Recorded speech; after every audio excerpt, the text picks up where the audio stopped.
2026க்கான பட்ஜெட்டை நிதியமைச்சர் நிர்மலா சீதாராமன் அவர்கள் வெளியிடுறாங்க. நம்முடைய பிரசிடென்ட் திரௌபதி முர்மு அவருடைய உரையும் இருக்குது. ஸோ இந்த உரைக்கான கேள்வி பதில்கள் எல்லாமே பாராளுமன்றத்தில் நடக்குது. இதில் முக்கியமாக இந்த வருடம் நடந்த இந்த செஷனில் ராகுல் காந்தி அவர்கள் முக்கியமான ஒரு விஷயத்தை முன்னெடுத்து கொண்டு வராரு. என்ன அப்படின்னா, நம்முடைய ஜெனரல் நரவேணி அவர்கள் எழுதின ஒரு புத்தகம், ஆனால் அந்த புத்தகம் இனிமேல் பப்ளிஷ் பண்ணப்படலை அப்படின்றதான். அவர் ஆர்மி சீஃபாக இருக்கும்போது நடந்த ஒரு போருக்கான ஒரு விஷயத்தை பற்றி எழுதுறாரு.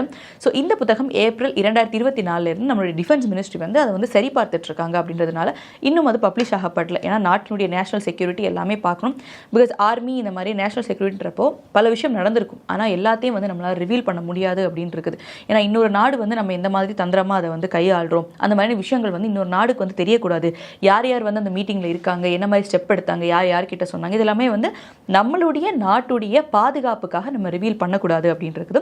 ஸோ அந்த விஷயங்கள் எல்லாமே அந்த புக்கில் இருக்கா என்ன ஏதுன்னு பார்த்து சரி பண்ணிட்டு தான் அவங்க வெளியிட விடுவாங்க. ஸோ அப்படி இருக்கும்போது இந்த புத்தகம் அப்படின்றது அன்பப்ளிஷ்டு புக் அப்படின்றதான். ஸோ இந்த புத்தகத்தை பற்றி, இந்த புத்தகத்தில் இதெல்லாம் தான் இருக்குது அப்படின்ட்டு ஒரு நாளிதழ் ஒரு ஆர்டிக்கல் எழுதுறாங்க. ஸோ அந்த ஆர்டிக்கலை எடுத்துகிட்டு வந்தால் ராகுல் காந்தி அவர்கள் நான் பேசியே ஆகணும்னு பேசும்போது இல்லை பேச முடியாது அப்படின்னு சொல்கிறாங்க.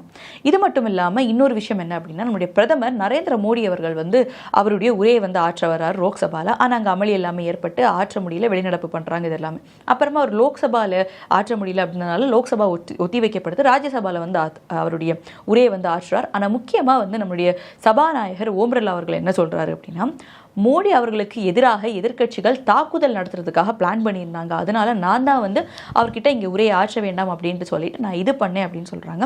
முக்கியமாக அவர் என்ன குற்றச்சாட்டு வைக்கிறாங்க, எதிர்க்கட்சியில் இருக்கும் சில தலைவர்கள் உட்பட காங்கிரஸுடைய பெண் எம்பிகளான ஜோதிமணி அவர்களும் சுதா அவர்களும் தான் இதுவரைக்கும் மோடி அவர்களுக்கு எதிராக ஒரு பண்ணாத ஒரு விஷயமாக ஒரு விஷயத்தை திட்டமிட்டு செயல்படுத்த இருந்தாங்க அப்படின்னு சொல்லிட்டு ஒரு குற்றச்சாட்டை ஒரு சின்ன குற்றச்சாட்டில் பிரதமருக்கு எதிராக பாராளுமன்றத்தில் எதிர்க்கட்சிகள் தாக்குதல் நடத்த அப்படின்ற குற்றச்சாட்டையும் பெயர்களையும் ஓம் பிர்லா அவர்கள் ஒரு குற்றச்சாட்டை முன் வச்சிருக்காரு அப்படின்றது இங்க முக்கியமான ஒரு விஷயமாக இருக்கு.